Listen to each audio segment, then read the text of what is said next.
Halo, Assalamualaikum teman-teman. Apa kabarnya semua? Insya Allah senantiasa selalu sehat dan berbahagia dong. Senang sekali kita bisa silaturahmi sehat dan saling berbagi inspirasi untuk menjadi pribadi yang lebih sehat, lebih energik, dan lebih positif. Amin.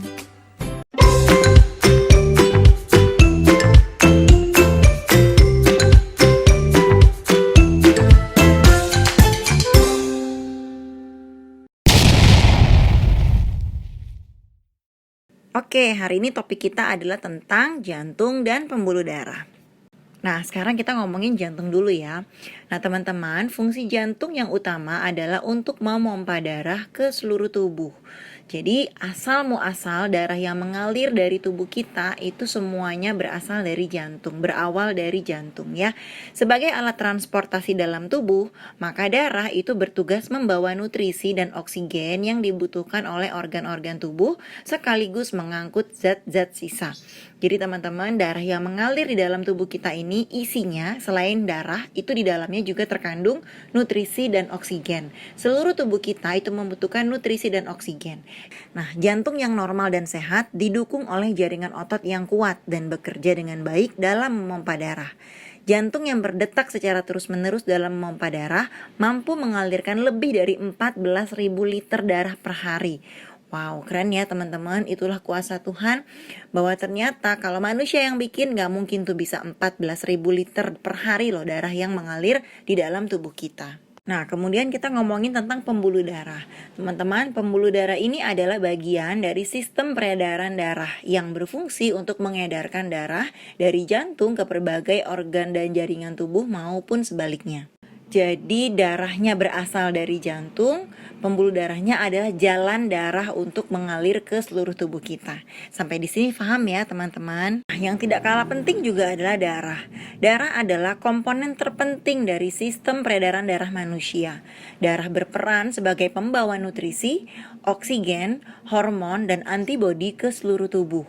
Tidak hanya itu teman-teman, darah juga mengangkut zat beracun dan sisa metabolisme seperti karbon dioksida untuk dikeluarkan dari tubuh. Nah, aliran darah yang terganggu bisa menyebabkan kerusakan pada organ tubuh, sehingga menimbulkan berbagai penyakit serius.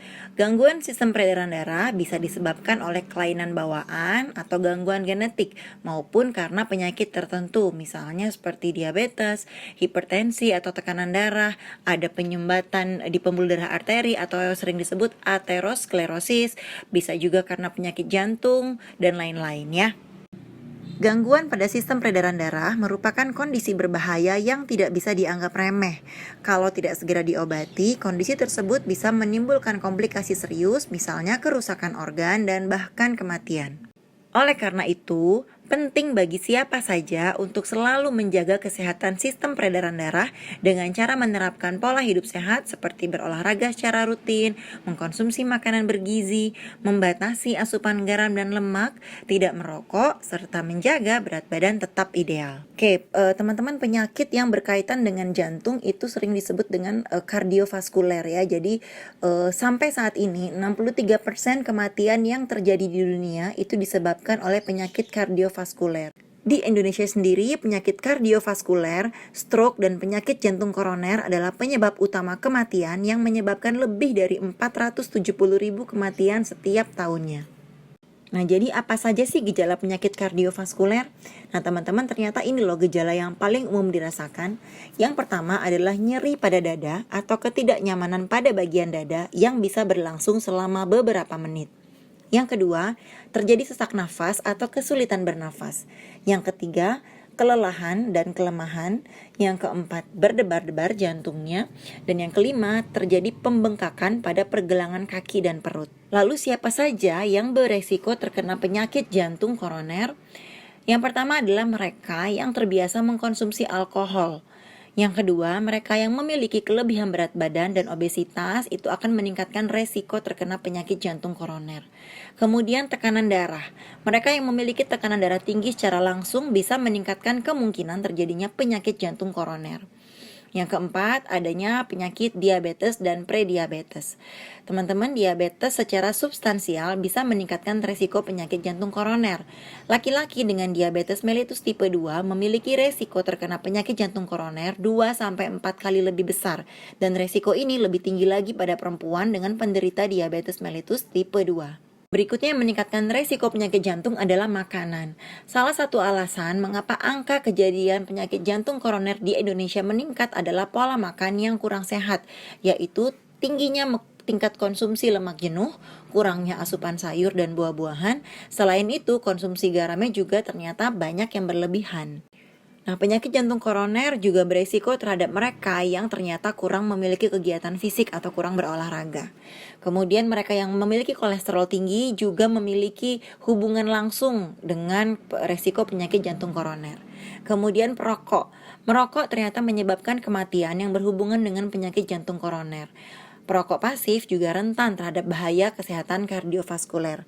Perokok pasif secara terus-menerus meningkatkan resiko penyakit jantung koroner dengan kira-kira 25%. Nah, teman-teman, jadi bagaimana caranya kita agar terhindar atau mengurangi resiko terkena penyakit jantung koroner? Yang pertama, pastikan teman-teman memiliki pola makan yang baik ya.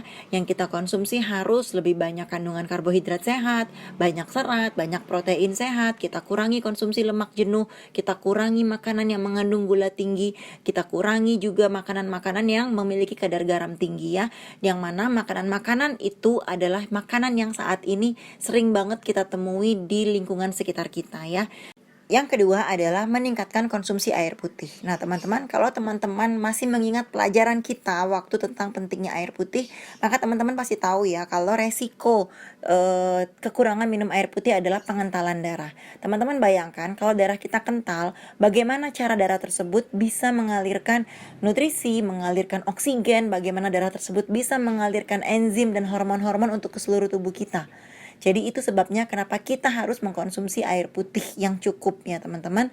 Nah, kalau teman-teman ingin variasi lebih sehat gitu ya, tidak ingin air putih terus, teman-teman bisa menggabungkan dengan teh dari Herbalife atau aloe vera dari Herbalife, mixed fiber, Nightwork, sehingga kita nggak cuma minum air putih, tapi air putih yang ada rasanya, cuma nutrisinya tinggi dan kalorinya kecil. Nah, yang berikutnya, pastikan teman-teman olahraga secara teratur ya. Kalau ada yang masih beralasan gak punya waktu olahraga, teman-teman harus rubah bahwa olahraga itu memang harus diluangkan waktunya. Gak ada alasan untuk gak bisa olahraga. Karena olahraga gak mesti ke gym, teman-teman, di rumah juga bisa. Sekarang banyak fasilitas, bisa pakai YouTube. Atau kalau enggak, kita bisa olahraga sendiri nih.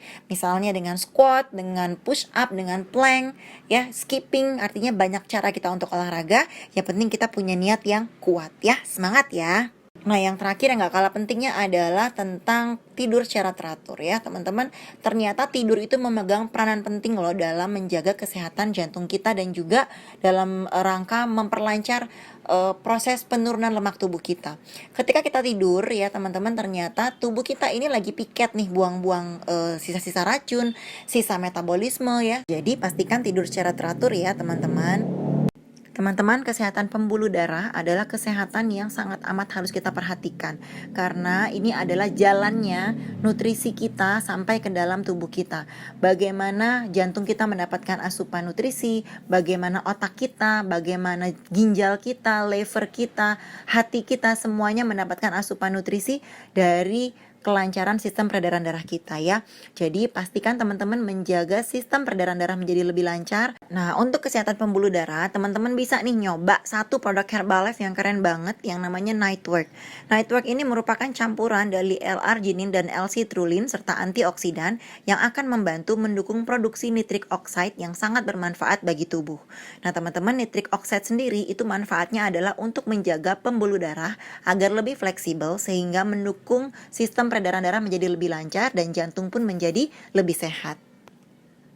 Selain itu, di dalam Nightwork juga terkandung asam folat yang akan membantu meningkatkan dan mendukung daya serap nitric oxide. Nah, kerennya di dalam Nightwork ini juga terkandung vitamin C dan E sebagai antioksidan untuk melawan radikal bebas. Jadi kalau yang pengen kulitnya awet muda ya, silahkan tambahkan Nightwork. Yang ingin pembuluh darahnya semakin sehat, peredaran darahnya lancar, silahkan konsumsi Nightwork. Yang ingin sedang hamil nih, pengen kesehatan janinnya sehat, ada asam folatnya, bisa mengkonsumsi Nightwork ya. Pokoknya ini produknya keren banget, rasanya enak, bagus dikonsumsi menjelang tidur atau saat kita berolahraga. Oke, semoga materi hari ini bisa menambah semangat sobat sehat semuanya dalam melakukan program. Sampai jumpa di materi selanjutnya. Mari sukses bersama SBL. Wassalamualaikum warahmatullahi wabarakatuh.